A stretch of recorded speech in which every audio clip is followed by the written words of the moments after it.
ಹಣ ಜಪ್ತಿ, electronic city ಪೊಲೀಸರ ಆಪರೇಷನ್. ಐಟಿ ಅಧಿಕಾರಿಗಳ ಮಾಹಿತಿಯ ಮೇರೆಗೆ ದಾಳಿಯನ್ನ ಮಾಡಲಾಗಿದೆ. ಆ ಸಂದರ್ಭದಲ್ಲಿ 10 ಕೋಟಿ ಹಣವನ್ನ ಜಪ್ತಿ ಮಾಡಿಕೊಂಡಿದ್ದಾರೆ ಎಲೆಕ್ಟ್ರಾನಿಕ್ ಸಿಟಿ ಪೊಲೀಸರು. ಇನ್ಕಮ್ ಟ್ಯಾಕ್ಸ್ ಅಧಿಕಾರಿಗಳು ಕೊಟ್ಟಂತಹ ಮಾಹಿತಿ ಮೇರೆಗೆ ಈ ಆಪರೇಷನ್ ನಡೆದಿದೆ. ವೀರಸಂದ್ರ ಸಿಗ್ನಲ್ ಬಳಿ ವಾಹನವನ್ನ ಅಡ್ಡಗಟ್ಟಿ ದಾಳಿ ಮಾಡಿದ್ದಾರೆ. ಸಿಂಧು ಜ್ಯುವೆಲ್ಲರ್ಸ್ ಮಾಲೀಕ ಸಚಿನ್ಗೆ ಸೇರಿದಂತಹ ಹಣ ಇದು. ತಮಿಳುನಾಡಿನ ತೂತುಕುಡಿಯ ಸಿಂಧು ಜ್ಯುವೆಲ್ಲರ್ಸ್.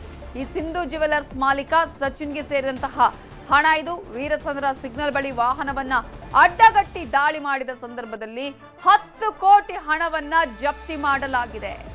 ಸಚಿನ್ ಮನೆಯಲ್ಲೂ 1.3 ಕೋಟಿ ಹಣ ವಶಕ್ಕೆ ಪಡೆದಿದ್ದಾರೆ. ಸಚಿನ್ ಅನ್ನುವಾತನನ್ನ ವಶಕ್ಕೆ ಪಡೆದು ವಿಚಾರಣೆಯನ್ನ ನಡೆಸಲಾಗಿದೆ.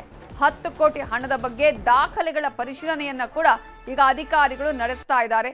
ಆಗಸ್ಟ್ 18ನೇ ತಾರೀಕು ವಾಹನವನ್ನ ವಶಕ್ಕೆ ಪಡೆದಿದ್ರು ಪೊಲೀಸರು.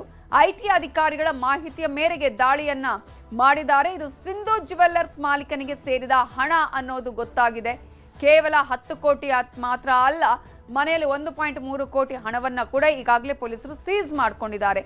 ಎಲೆಕ್ಟ್ರಾನಿಕ್ ಸಿಟಿ ಪೊಲೀಸರು ಆಪರೇಷನ್ ಅನ್ನ ಮಾಡಿದ್ದು ಇನ್ಕಮ್ ಟ್ಯಾಕ್ಸ್ ಅಧಿಕಾರಿಗಳು ಕೊಟ್ಟಂತಹ ಮಾಹಿತಿಯ ಮೇರೆಗೆ ಈ ಒಂದು ಆಪರೇಷನ್ ನಡೆದಿದೆ. ಈ ಮೂಲಕ 10 ಕೋಟಿಯ ಜೊತೆಗೆ ಮನೆಯಲ್ಲಿ 1.3 ಕೋಟಿ ಹಣವೂ ಕೂಡ ಸಿಕ್ಕಿದೆ. ಈಗ ತಮಿಳುನಾಡಿನ ತೂತುಕುಡಿಯಲ್ಲಿ ಇದ್ದಂತಹ ಈ ಒಂದು ಸಿಂಧು ಜ್ಯುವೆಲ್ಲರ್ಸ್, ಆ ಒಂದು ಸಿಂಧು ಜ್ಯುವೆಲ್ಲರ್ಸ್ನ ಮಾಲೀಕ ಸಚಿನ್ಗೆ ಸೇರಿದಂತಹ ಹಣ ಅನ್ನೋದು ಗೊತ್ತಾಗಿದೆ. ಈಗಾಗಲೇ ಸಚಿನ್ ಅನ್ನ ವಶಕ್ಕೆ ಪಡೆದು ವಿಚಾರಣೆಯನ್ನ ಕೂಡ ಪೊಲೀಸರು ಮಾಡ್ತಾ ಇದ್ದಾರೆ. ದಾಖಲೆಗಳ ಪರಿಶೀಲನೆಯನ್ನ ಮಾಡಿದ್ದಾರೆ. ಈಗ ದಾಖಲೆಗಳ ಪರಿಶೀಲನೆಯಲ್ಲಿ ಏನೆಲ್ಲ ಅಂಶಗಳು ಗೊತ್ತಾಗಿದೆ, ಯಾರಿಗೆ ಕೊಡೋದಕ್ಕೆ ಹಣವನ್ನ ಸಾಗಾಟ ಮಾಡಲಾಗ್ತಾ ಇತ್ತು, ನಿಜವಾಗ್ಲೂ ಕೂಡ ದಾಖಲೆಗಳು ಇದೆಯಾ ಈ ಎಲ್ಲ ಹಣಕ್ಕೆ ಅನ್ನೋದರ ಬಗ್ಗೆ ಕೂಡ ತನಿಖೆಯನ್ನ ಮಾಡ್ತಾ ಇದ್ದಾರೆ. ಇದೇ ವಿಚಾರಕ್ಕೆ ಸಂಬಂಧಪಟ್ಟ ಹಾಗೆ ಇನ್ನಷ್ಟು ಡೀಟೇಲ್ಸ್ ಕೊಡೋದಕ್ಕೆ ನಮ್ಮ ರಿಪೋರ್ಟರ್ ಆನೇಕಲ್ ಚಂದ್ರಪ್ಪ ಈಗ ನೇರ ಸಂಪರ್ಕದಲ್ಲಿ ಜಾಯ್ನ್ ಆಗಿದ್ದಾರೆ. ಚಂದ್ರಪ್ಪ, ಈಗಾಗಲೇ 10 ಕೋಟಿ ಪ್ಲಸ್ ಮನೆಯಲ್ಲಿ 1.3 ಕೋಟಿ ಹಣವನ್ನು ಸೀಸ್ ಮಾಡಿಕೊಂಡಿದ್ದಾರೆ. ಈಗ ಆ ಹಣವನ್ನು ಎಲ್ಲಿಗೆ ಕೊಂಡೊಯ್ಯಲಾಗ್ತಾ ಇತ್ತು? ದಾಖಲೆಗಳ ಪರಿಶೀಲನೆ ಮಾಡುವ ಸಂದರ್ಭದಲ್ಲಿ ಏನೆಲ್ಲ ಮಾಹಿತಿಗಳು ಸಿಕ್ಕಿದೆ? ಸಚಿನ್ ಯಾರು? ಇದರ ಬಗ್ಗೆ ಡೀಟೇಲ್ಸ್ ಕೊಡೋದಾದ್ರೆ.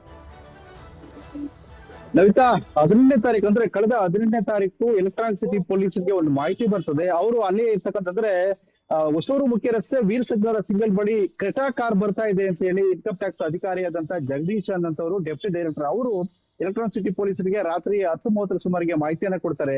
ಈ ಒಂದು ಸಂದರ್ಭದಲ್ಲಿ ಕೂಡಲೇ ಅಲರ್ಟ್ ಆದಂತ ನೈಟ್ ಬೀಟ್ ಇದ್ದಂತ ಎಲೆಕ್ಟ್ರಾನಿಕ್ ಸಿಟಿ ಪೊಲೀಸರು ಅಲ್ಲಿ ನಾಕಾಬಂದಿ ಹಾಕೊಂಡು ಆ ಒಂದು ಕ್ರೆಟಾ ಕಾರಿಗೆ ಕಾಯ್ತಾ ಇರ್ತಾರೆ. ಬಂದ ತಕ್ಷಣ ಅದನ್ನ ತಡೆ ಹಿಡಿದು ಪರಿಶೀಲನೆ ಮಾಡಿದಾಗ ಬರೋಬ್ಬರಿ 9 ಕೋಟಿ ರೂಪಾಯಿ ಅದರಲ್ಲಿ ಹಣ ಹಾರ್ಡ್ ಕ್ಯಾಶ್ ಸಿಗ್ತದೆ. ಕೂಡಲೇ ಅವರು ಇನ್ಕಮ್ ಟ್ಯಾಕ್ಸ್ ಆಫೀಸರ್ಗೆ ಈ ಒಂದು ಹಣ ಮತ್ತೆ ಆರೋಪಿ ಸಚಿನ್ ಅಂತ ಹೇಳಿ ಈತನ ಮಾಹಿತಿಯನ್ನ ಕಲೆ ಹಾಕಲಾಗಿ ಈತ ತಮಿಳುನಾಡಿನ ಒಬ್ಬ ಜ್ಯುವೆಲರಿಯ ಸಿಂಧು ಜ್ಯುವೆಲರಿ ಅಂತ ಹೇಳಿ ಅದರ ಮಾಲೀಕ, ತೂತುಕುಡಿಯಲ್ಲಿ ಇರ್ತಕ್ಕಂಥ ಈ ಒಂದು ಜ್ಯುವೆಲರಿ ಜೊತೆಗೆ ಆತನನ್ನ ವಶಕ್ಕೆ ಪಡೆದು ಕೂಡ ಎಲೆಕ್ಟ್ರಾನಿಕ್ ಸಿಟಿ ಪೊಲೀಸರು ಐಟಿ ಅಧಿಕಾರಿಗಳಿಗೆ ಆತನನ್ನ ಸರೆಂಡರ್ ಮಾಡ್ತಾರೆ. ಸೊ ಐಟಿ ಅಧಿಕಾರಿಗಳು ಹಣ ಮತ್ತೆ ಆರೋಪಿ ಸಚಿನ್ ಅನ್ನ ವಶಕ್ಕೆ ಪಡೆದುಕೊಂಡು ವಿಚಾರಣೆ ಮಾಡಲಾಗಿ ಸೊ ಆತ ಹೇಳುವಂತದ್ದು, ನಾನು ಜ್ಯುವೆಲರಿ ಅನ್ನ ಮಾರಾಟ ಮಾಡಿ ಈ ಒಂದು ಹಣವನ್ನ ತೆಗೆದುಕೊಂಡು ಹೋಗ್ತಾ ಇದ್ದೇನೆ ಅಂತ ಹೇಳಿ.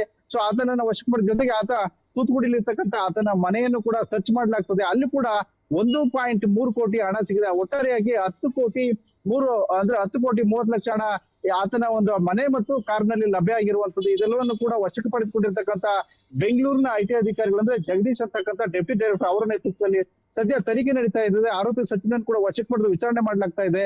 ಆತ ಇಲ್ಲಿವರೆಗೆ ಯಾವುದೇ ರೀತಿ ಒಂದು ದಾಖಲೆಗಳನ್ನ ಕೊಟ್ಟಿಲ್ಲ. 10 ಕೋಟಿ 30 ಲಕ್ಷ ಹಣಕ್ಕೆ ಇಲ್ಲಿವರೆಗೆ ಯಾವುದೇ ದಾಖಲೆಗಳನ್ನ ಕೊಟ್ಟಿಲ್ಲ. ಈ ಸಂಬಂಧಪಟ್ಟಾಗೆ ಹಣವನ್ನ ಸೀಸ್ ಮಾಡಿದ್ದಾರೆ, ಕ್ರೆಟಾಕಾರನ್ನ ಸೀಸ್ ಮಾಡಿದ್ದಾರೆ. ಮತ್ತೆ ಆತನಿಗೆ ಈ ಒಂದು ಹಣ ಎಲ್ಲಿಂದ ಬಂತು ಅಂತೇಳಿ ಹಣದ ಮೂಲವನ್ನ ಪತ್ತೆ ಹಚ್ಚುವಂತ ಕಾರ್ಯವನ್ನ ಐಟಿ ಅಧಿಕಾರಿಗಳು ಮಾಡ್ತಾ ಇದ್ದಾರೆ. Navitha, thank you Chandrappa ಡೀಟೇಲ್ಸ್ಗೆ.